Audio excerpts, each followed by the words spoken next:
UFC 286, Edwards versus Usman 3.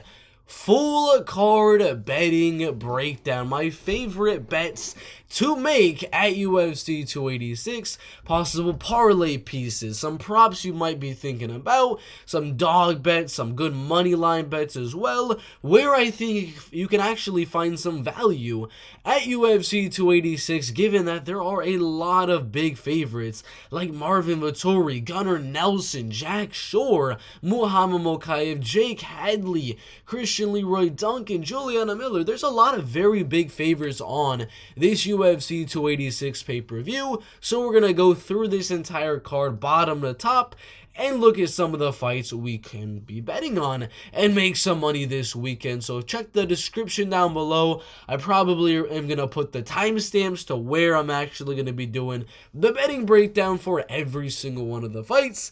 Like and subscribe. Let's get into the first one. Veronica Macedo and Juliana Miller in the UFC's flyweight division. I do have Juliana Miller winning this fight fairly easily. She should be able to take the fight down and most likely be able to finish Veronica Macedo there with a ground and pound TKO or with a submission. Now, the last fight she had with Brogan Walker, I did believe she was going to get the submission win in that fight or the decision win in that fight. She was very close to getting that decision win, and then she got the TKO. So, obviously, the TKO is going to have a lot of value. Plus 500 odds for Juliana Miller to get the TKO when she's coming off of a TKO win in her previous fight.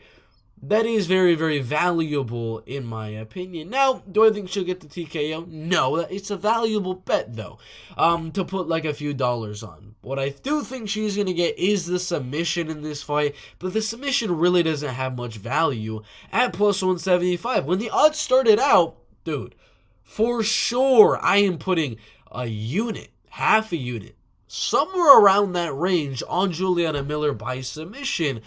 I didn't see it before the odds started dropping, and they really started dropping, and now there's really no value on Juliana Miller by submission. So if you're going to do a prop bet right there, Miller by TKO, little sprinkles, the only thing that really has value on that one, because as of right now, Miller inside the distance KO or a submission isn't really there. If it was plus money, plus 150 like it was at the start, plus 135, plus 120, plus 110, I think those are all valuable. Anything plus money for Juliana Miller to get the finish, I do believe has some very solid value. But now it's minus money and really not enough there for me to go out there and put a decent amount of money on Juliana Miller at minus 130. That's just not enough for me to go out there in the morning and actually put money on it, in my opinion. So as of right now, according to the betting odds, that plus 500 Miller by TKO is probably the best thing. Or, if they're out yet, a Miller submission early on in the fight. If he's going to get the submission, I would expect it to be earlier on. Miller submission round 1 plus 600 is very possible. But only thing I'd be looking to maybe put a little bit of money on will be that plus 500 TKO prop. For a parlay, minus 500, minus 450, I'm going to be honest, really just is not that much value for for Juliana Miller to go out there and beat Veronica. Not Macedo, but Hardy now. So I do have Veronica Macedo losing, but only thing you do is going to be that TKO. Herbert and Ludovic Klein in the lightweight division. Like I said in the prediction, I have Ludovic Klein winning this one by a close decision. So, what do you think I'm going to say?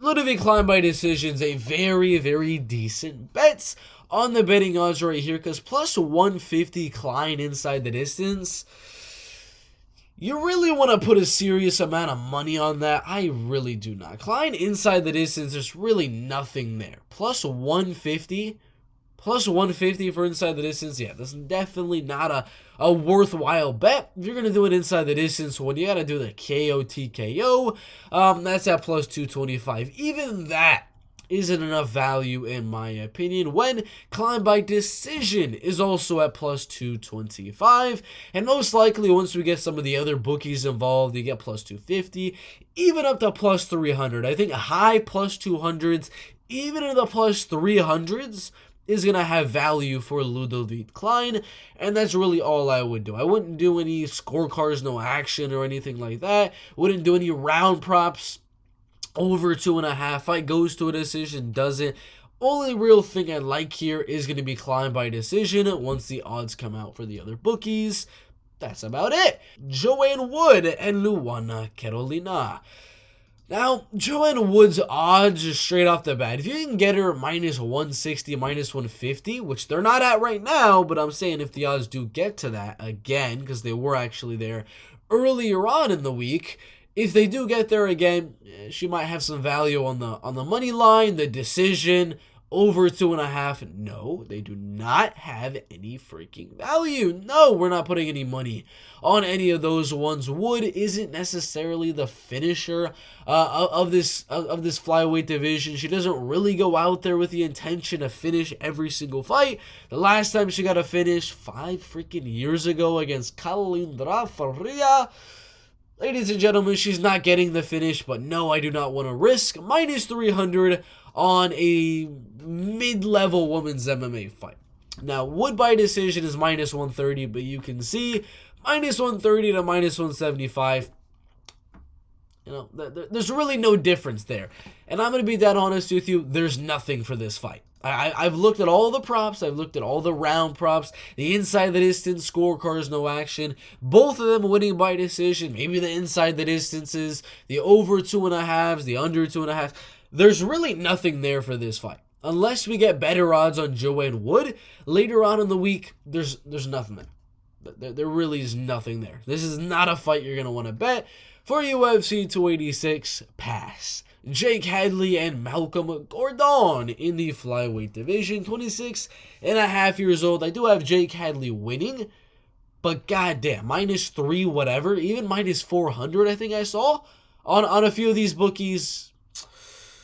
No, I mean, come on. No, we're not doing minus 400. He's not an 80% favorite over Malcolm Gordon, who realistically had a very close fight in his last opponent against Mokaev. So no, ladies and gentlemen, do I think Malcolm Gordon it should be a 4-1 underdog. So the bets to make are fight goes to a decision right here at plus 185. That's very, very valuable. I don't see Jake Hadley getting finished, because the man did not get finished against freaking Alan Nascimento, who's a lot better than Malcolm Gordon. He didn't get finished by him. He did get kind of dominated in the fight, but I don't see him getting finished in that one. And Hadley doesn't really have that crazy power on the feet to knock him out. And it took Muhammad Mokaev barely to the end to get the finish, and Amir Abazi got the finish. I don't believe he's going to get submitted by Jake Hadley, like Hadley was able to submit Carlos Candelario in the last fight. I do believe plus 185 has relatively good value. Relatively good value. It's a flyweight fight. Minus 190 for Hadley inside the distance. It might as well. It might happen. There's a very, very good shot that does happen. But is it a valuable bet? No, it is not. Minus 190 is absolutely insane. That should be plus 150, plus 160. With Hadley by decision being plus 200, plus 300. Whereas Hadley decision is at plus 400 right there. And people are not betting it. It is going up and up and up and up and up. So, only thing you're going to want to do here is either fight goes to a decision if you're worried about the underdog cashing in Malcolm Gordon. And I'm telling you, Malcolm Gordon is one of those underdogs where he wins a lot of the times that he is an underdog. He's a good underdog. And at plus 300, I wouldn't want to risk putting Jake Hadley in a parlay, and I don't really have the balls to go Gordon by decision right there either. So I might put a little sprinkle on Hadley wins by decision, plus 400. That's value enough right there. It should be plus 200 in my opinion.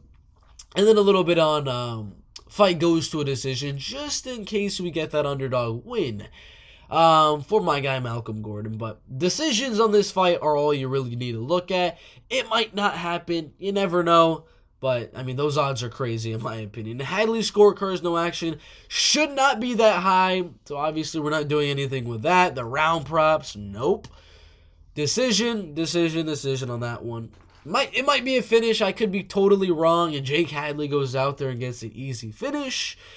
But from what I'm thinking, watching the Muhammad Mokaev fight, should go all the way, in my opinion. Christian Leroy Duncan and Dusko Todorovic in the middleweight division. Now, I do believe Christian Leroy Duncan could be a parlay piece.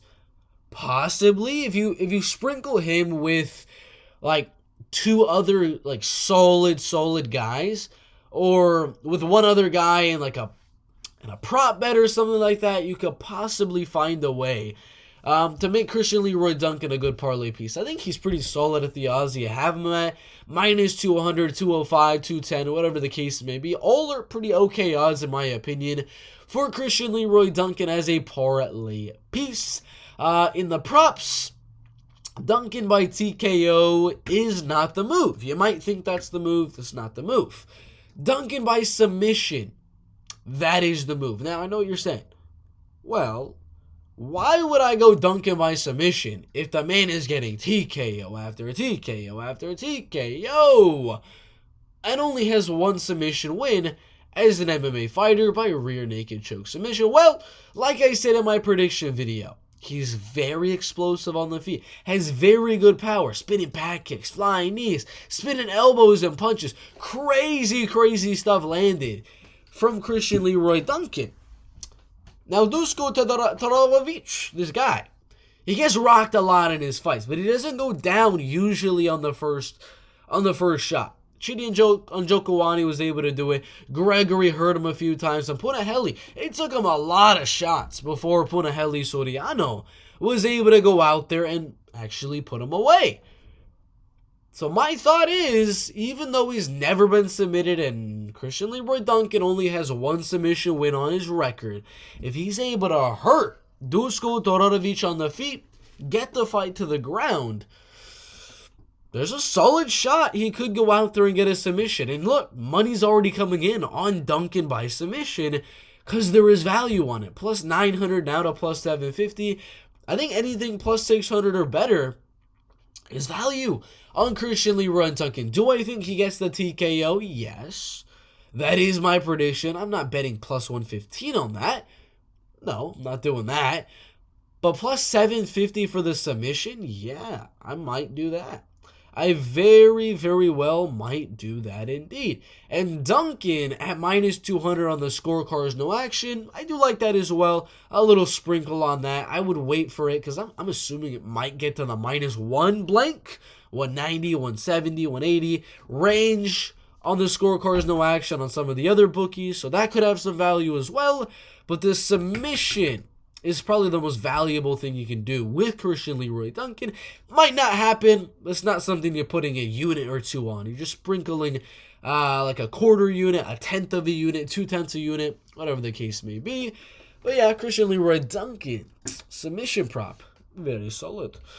Lerone Murphey and Gabriel Santos. I do have Lerone winning the fight, but his odds aren't really getting better day by day. Started minus 275. I would have underdogged at that point. Then it went up to minus 155. At that point, it was a no bet. Then it went down to minus 200, and that's where you there's kind of a little bit of value on the underdog there at that point on Gabriel Santos. But now at minus 183, it's kind of back in that realm where there's not really much I want to do with either side. With the favorite or the underdog, I believe the odds are right where they should be for the money line. So personally, I kind of stay away from that. Minus 120 for fight goes to a decision is iffy. I think it is kind of a 50-50 to go to a decision, not to go to a decision, whatever the case may be. I don't see either guy really getting finished, if I'm being quite honest with you.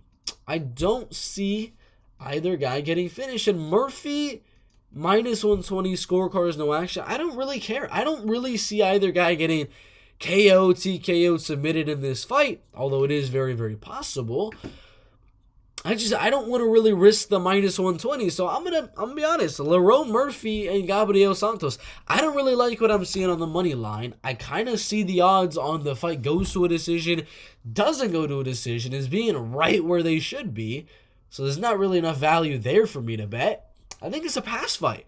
I do think Lerone, Murphey, Gabriel Santos is going to be a little bit of a pass fight there. I wouldn't really do anything with that one. Next one, Mokaev, Jafel, Filho.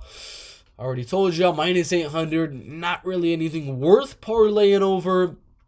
Under 2.5. No. You'd rather just do Mokaev inside the distance, because you get better odds on that one anyway. And Jafel Filho is not going to go out there and finish. Mokaev, I want to see what the scorecards no action is. Minus 750. It could be a parlay piece, but then again, there is that shoulder injury to worry about, so I take it back. No scorecards, no action. That is a risky bet. Now that I'm thinking about it, Mokaev decision, no. Inside the distance, no. But for the submission, his striking is really not that good. Mokaev doesn't have that high level of striking, so the only thing to do, submission or pass. Plus 100, I do believe more than 50% of the time Mokaev will get the submission on Jafel Filho, so plus 100 is not too shabby. In my opinion, I don't think it'll be in round 3 like last time. It'll probably be in round 1 or in round number 2, so if you want to risk it a little bit, Mokaev submission round 1 at plus 315. Mokaev submission round 2, if I can find that one, at plus 450. Combine them two together on FanDuel or DraftKings, you'll probably get a little bit better than plus 100, as I think the only rounds he gets the submission are in round 1 or round 2, but you never know. That's about all I do, a submission prop or a round 1, round 2 submission prop for Muhammad Mokaev. But the money line is not worth parlaying. Sam Patterson, Yanal, Asmoz. Underdog or pass on the money line. I'm going to say that right now. Goddamn, minus 320 is awful. Absolutely awful. You do not want to be putting money on Sam Patterson. Those are just bad odds. In my opinion there, Patterson inside the distance is minus 110. There's not really any value there either. You gotta get pretty deep into the plus money for there to be value on Patterson to win by that. Scorecards no action or interesting because Yanal Asmoz, if you look at his MMA career, is coming off a decision win, a few TKO wins, and a submission win on Yona Kohana. But I do believe if there's anyone to get a finish here, it definitely would be Sam Patterson, because he did get knocked out in his only pro loss by Hadley. But the man is definitely a finisher with, all but one of his wins being a decision. This might be a pass fight. It's an underdog or pass. I don't like any of the props. Fight goes to a decision, I guess has a little bit of value. Patterson by decision, I guess has a little bit of value. But personally, it's an underdog or pass. Your money line, Yanal Asmoz, with a little bit of money. You're not parlaying Sam Patterson. I'm going to say that right now. Do not put Sam Patterson in a parlay, for the love of God. He might win. I do think he wins. Those odds suck. Underdog or pass, the props, I don't really like them.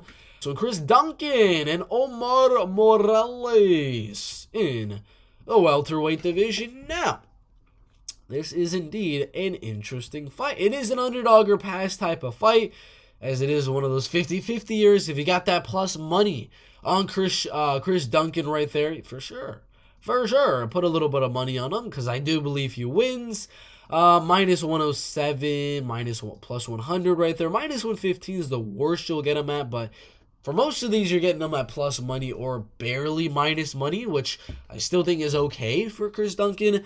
I don't think the fight goes to a decision. I do have Duncan by TKO, which is at plus 210.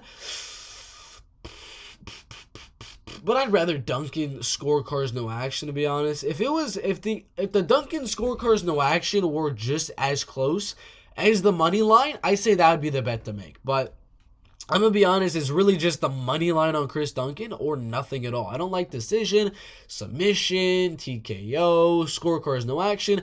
I don't really like any of that. It's really the Chris Duncan money line or pass. That's pretty much it, in my opinion.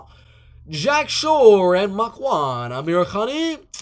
In the featherweight division, I do have Jack Shore getting the finish in the later rounds. So the over 1.5 is interesting because I do believe it will go over 1.5 rounds. It's just, is minus 150 enough value for what a good possibility is? Makwan gets finished earlier than that? I don't know. That's a tough one in my opinion, for sure. A very, very tough one. But if he's going to get the finish, which I do think he will, I think it'll be the submission. They're saying the TKO is more likely, but I think the submission is a little bit more likely in this one. Plus 200 for the submission is very, very solid. Makwan just got TKO'd in his last fight. Got TKO'd by Leroy Murphey. Lost 2 decisions before that. I think if Jack Shore is going to get the finish, it'll be a submission. Even though the fights he's losing are TKOs, I think more likely to get the submission. But, sorry about that, I don't really like it. I really, really do not very much like it. Plus 200, minus 140, plus 500. I don't really like any of that one. The only thing I would do once the odds come out is going to be the over 1.5 rounds. Actually, kind of makes a little bit of sense now.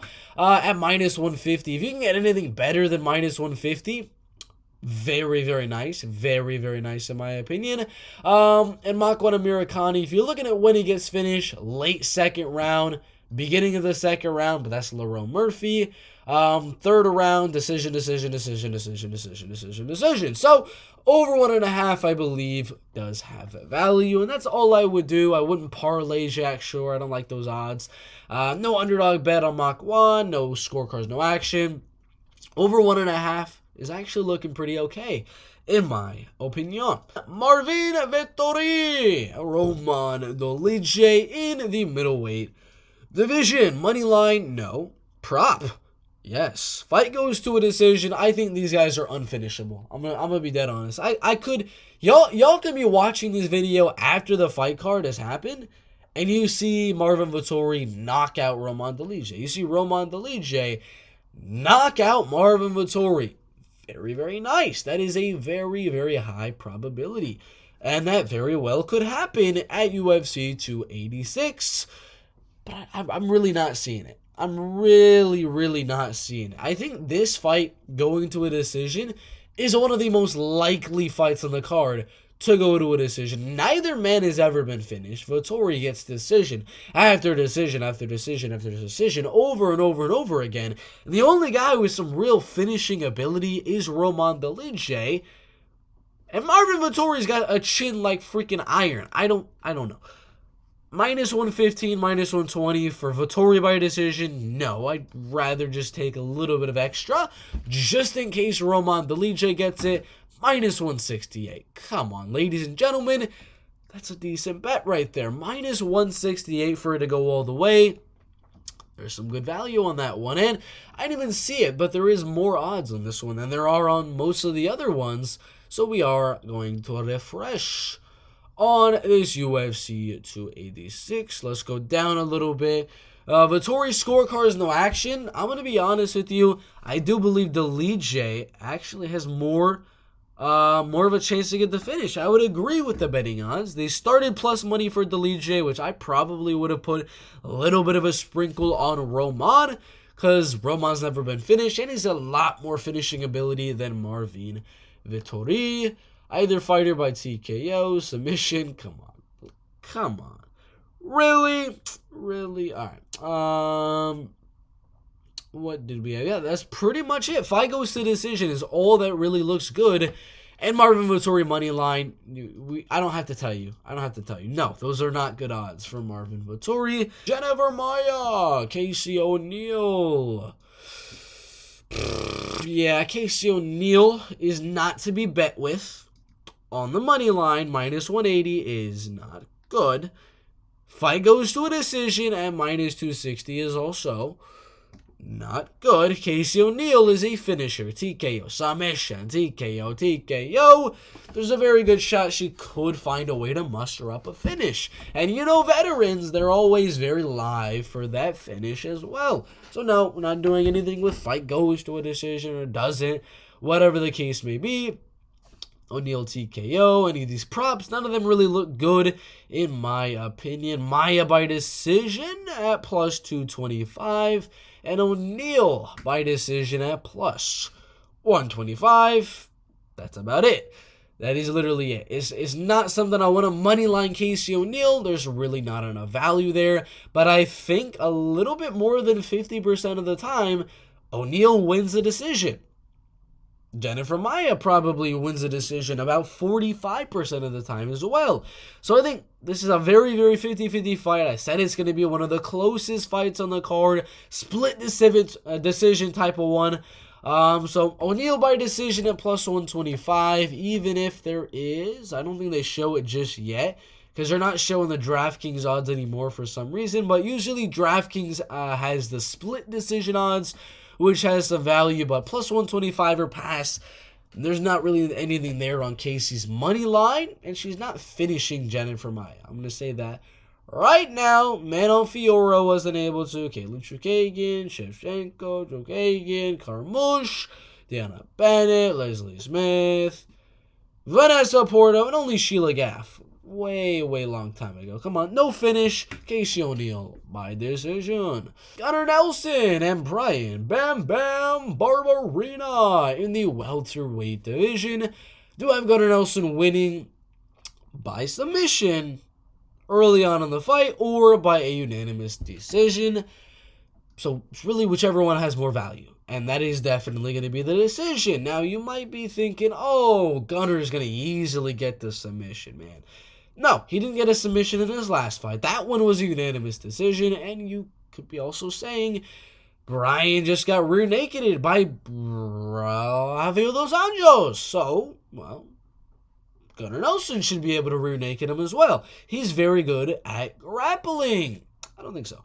I do not think so. I think the odds right here that they have plus 162 to go to a decision, personally, I think that should be plus 100.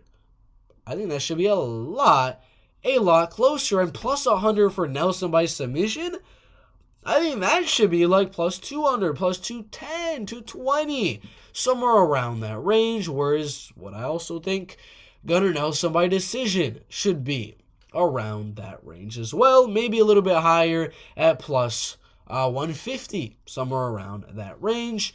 Because I do believe it's very close on if he gets a decision or if he gets a submission. So I kind of went into this one thinking whichever one has the better odds probably is going to be the more valuable bet. Plus 240 for Gunnar Nelson by decision compared to plus 100 for Gunnar Nelson by submission, when I'm pretty even on going back and forth on submission decision for Gunnar Nelson. I think is very, very close on either way for that bet. So little bit of a sprinkle on Gunnar Nelson by a decision, or you don't bet the fight. That's pretty much it. Yeah, that's all I gotta say. Gunnar Nelson by decision, or you just don't bet the fight. That's pretty much it for that one. Justin Gaethje and Rafael Fiziev in the UFC's lightweight division. Now this is very, very, very interesting, because Rafael Fiziev is a lot better of a striker, technically, than Justin Gaethje. Justin Gaethje hits a little bit harder, a little bit more reckless, but it depends on how reckless, because there's a point. If he goes out there and is super, super reckless, he might get the KO. But he also might get KO'd being super, super reckless as well. It's very tough. It's very, very tough to see if Gaethje is going to go out there and make this an all-out war. Because personally, I had Justin Gaethje by decision against Michael Chandler. Now he's fighting Rafael Fiziev. And I'm going to be dead honest with y'all. Gaethje decision looking like a little bit of a sprinkle. I don't like the odds on the money line for Rafael Fiziev. Minus 245, minus 220, whatever the case may be. I don't think it really has enough value. Over 1.5 rounds is decent. I think once it gets to round 2 is where there really is going to be danger on someone getting a finish. But that's only minus 250, not a lot there. I don't really like that type of stuff on this fight. But Gaethje by decision and what I'm expecting to be a very hard-fought decision between Rafael Fiziev and Justin Gaethje that I do believe Fiziev will slightly out-edge. Plus 750, man. That's it's a little bit too juicy for my opinion. Gaethje wins in round 1 is plus 650. Decision is plus 750. You see where I'm going with this? That's value. That is very, very much value. Again, my prediction was Fiziev 29-28 decision. But if it's that close of a fight where Gaethje is winning one of the rounds, he could possibly steal another. Plus 750 is value on Justin Gaethje, and that's about it. That's all I would do, is put a little bit of a sprinkle on that one. Little bit of a sprinkle on Gaethje. By decision. And I'm assuming, yeah, Fiziev scorecards, no actions, a little bit too much right there. Minus 200 is a bit bloated, but I guess it makes sense. We have is Usman versus Leon Edwards. First thing is first, money line is underdog or pass. Plus 210 for Leon Edwards is the bet to make if you're betting the money line. No way, Jose, should you go out there and put Kamaru Usman in a parlay. It is not something you should do. Please don't do it. I guarantee you he might win. He might go out there and get the decision. He might KO Leon. I don't know. It's not the bet to make. That is not a very valuable bet, in my opinion. Usman by decision, which is pretty much what he was going to get last time, and was the bet I had last time. It's kind of lost its value. Plus 120, even plus 100 right there. Not good. Come on, that's not enough to get me out of bed and bet on that one. The only thing to do, Edwards decision, or, hear me out, you do a little bit of a mixture here. You put, let's just say, for example, a unit on Leon Edwards by a decision at plus 525. He was even like plus 625 yesterday. And more than that, you put a unit on Leon Edwards wins by decision. And you also hedge it, let's go down here, with Leon Edwards scorecards no action. In case Kamaru Usman's chin is done. His chin is absolutely freaking done. Well, then he's going to get the KO TKO, and we get our money refunded because we bet on Edwards scorecards no action, and we bet on the decision. We get our money back. But if Usman has a good chin, and the fight goes all the way, well, then we lose a unit on that decision bet. But if he wins, we're going to be profiting about 5 units on something that realistically, Edwards by decision should probably be like in the plus 200s, 220, 230, 240, 250. Somewhere around that range. So Edwards scorecards no action. I'm definitely considering putting a little bit on that one. And then a little bit of a sprinkle on Edwards by decision. The only 3 times that Kamaru Usman has lost in MMA right there. The only 2 times he's ever lost in his professional MMA career were by finish. Leon Edwards, on the other hand, decision, and then an illegal knee early on in his career. He's never been finished. So I think the inside the distance scorecards no action has value, and then the decision prop on Leon also has value. That is it for the betting breakdown. If you want a little bit of a parlay to make on this fight card, we'll give you one really quickly here. Leon Edwards versus Kamaru Usman. We'll say over 2.5 rounds at minus 400. We're gonna make it a little bit of a juicy parlay. This is just a pretty okay parlay you can do on here. Not my favorite parlay, but a pretty decent one. A very, very decent one in my opinion. Marvin Vettori fight goes to a decision. Come on, that fight's going all the way. Jack Shore, Chris Duncan, Mohamed Mokaev, Lerone Murphey, Jake Hadley, and then we're going to add Christian Leroy Duncan as well for a pretty okay parlay of Usman Edwards goes over half the fight. Vettori versus Dolidze goes to a decision, and Leroy Duncan for plus 176. Some odds will have better odds, some odds will have worse. Some bookies, I mean. But those are the betting breakdowns for every fight at UFC 286. Make sure to like and subscribe. And make sure to go down and click that top link in the description down below or in the pinned comment down below to see all of the bets that I make and to get early access to my live streams where I make these betting breakdown predictions early for the channel members. Make sure to like and subscribe like I said, and we'll see you in the next one. Thanks for watching.